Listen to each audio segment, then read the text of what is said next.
When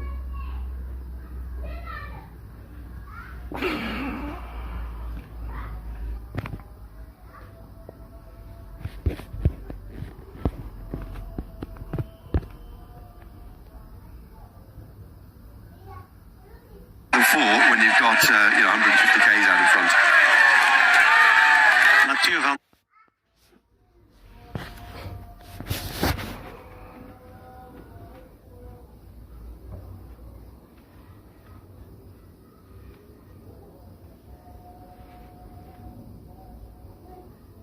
The next 4 years, isn't he? I gold it now. Just leave that one on.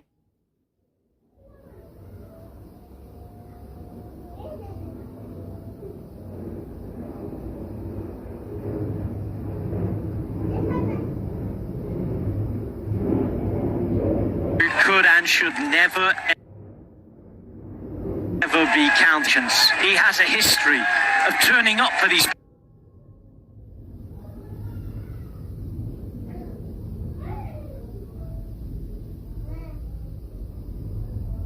appointments when previously he's done very little.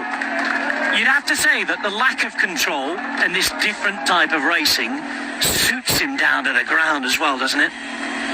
Well, it helps him lure others into his style of racing. He sort of gets them right where he wants them. If he can get an aggressive race, it's much like Tadej Pogacar, the same sort of exciting type of rider. If you can just get everybody going, excited, and sort of just start racing for what they see in front of them, that's exactly what he wants. Gets everybody near their limit, and that's where he really makes his mark.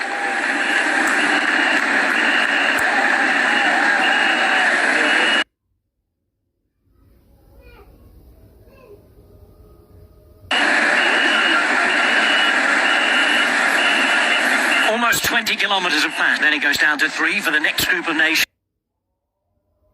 And then 2, and you get the message. There is a whole host of nations who have just the one representative. Some quite big cycling nations in recent history is because the headline name of all of those riders who have just the one rider. Just pulled up onto the right side of the picture a moment ago.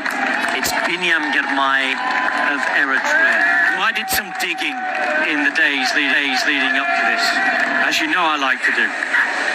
And Eritrea, well, they began their Olympic journey in a place that's pretty special to Robbie McEwen's heart, Sydney 2000. Of course, only an independent nation since the early 1990s. Since that debut at the Olympic Games,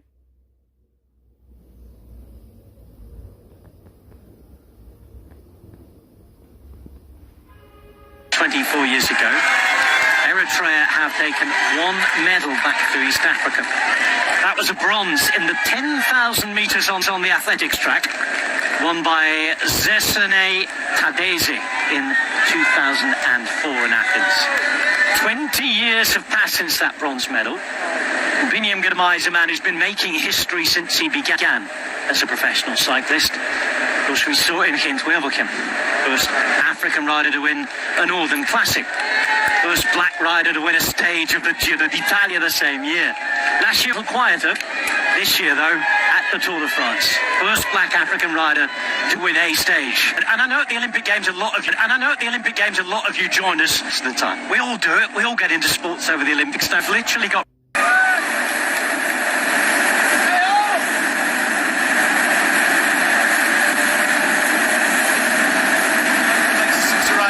Even on a hot sunny day in the middle of Paris, where the streets this weekend just might be paved with gold. First the men and then the women's road races start in the city. They head out through the Valley Chauffeurs into the woods, but they come back into the hot, mean streets. They end up in lovely spots like this at the Moulin Rouge.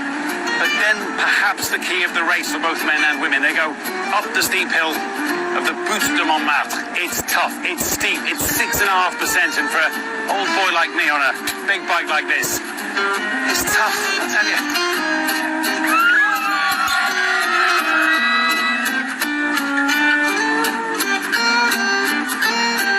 If you've seen the film Amélie, you'll know this place, the famous Café des Deux Moulins, the Two Windmills Cafe. I think my particularly pathetic road race might be done. It gets pretty tough from here for the real cyclists. Up they go to Montmartre. For the men, not once, not twice, but 3 times. I need a rest. Right, I've had my rest. Now, they tell me that the film, Amelie, that was obviously set, well, it's got time for the cinema. Olympic Games are on, you know.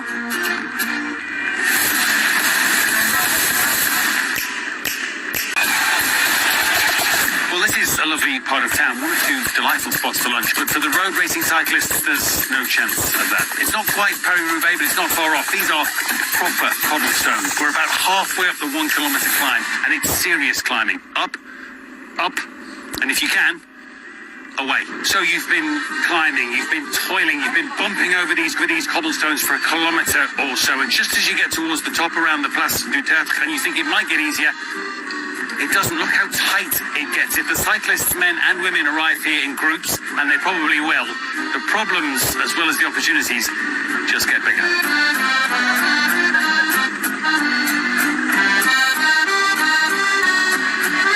Well, the good news is you finally made it to this beautiful spot at the Sacré-Cœur. But the bad news, and there's always bad news, for the women, you have to climb up here twice. For the men, it's 3 times. Whoever designed these schools is a bit of a sadist.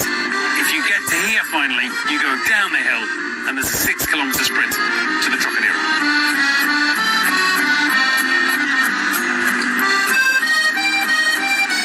After 158 kilometres for the women and 273 kilometres for the men, if Montmartre didn't finish you off, they'll race under the Eiffel Tower and across the bridge into the Trocadero. Of course, there's Belgian, Dutch, French, and dare I say, British interest in the medals for the men and the women. May the best be the first across the bridge.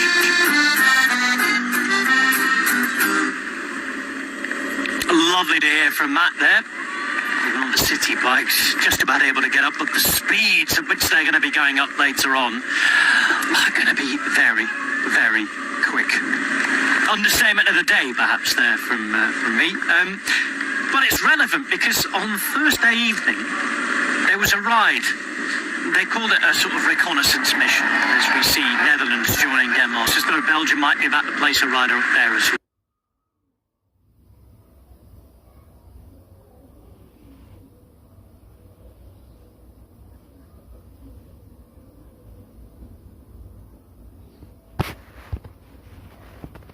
By the police, and he said, I'm not interested. It's not realistic for me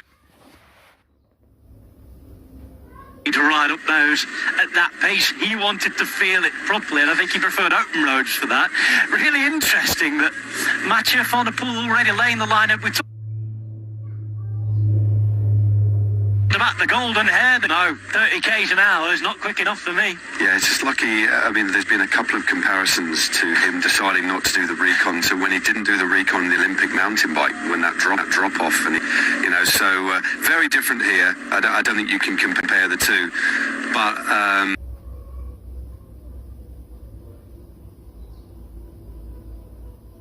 Montrose Avenue in Glasgow last year, giving it full beans when the road was completely shut. There's a couple of opportunities to do that, but I kind of agree.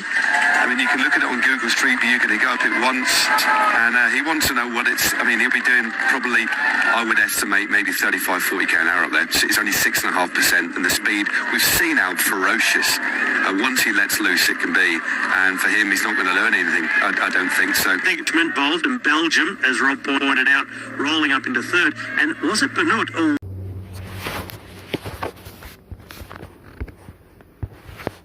Wants to win it for Denmark. They're already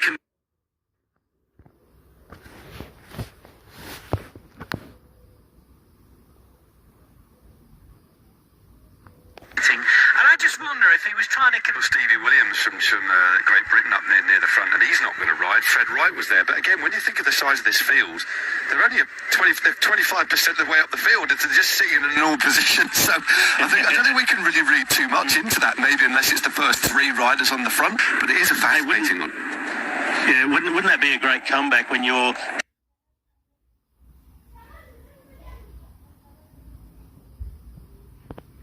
trade team leader comes up to you and turn to him and say, who are you? Well, some of these jerseys as well. I'm still one rider I did see floating near the front, but I don't think he stuck his nose in the wind just yet. Is Josh Tarling, and he appears to be the obvious rider on paper to take things up. But the way they're riding at the moment, and I think, and again with the greatest of respect, the threat not posed by the front group, although they built up a nice. Oh, he's go early, wasn't it? Just an insight early, wasn't it? Just an insight into how he thinks. Let's get the measure of who's in the brakes, and we know exactly what's going on at all times here. Because today is completely and utterly analog. It really is. I'm going to say that word again. It's pure.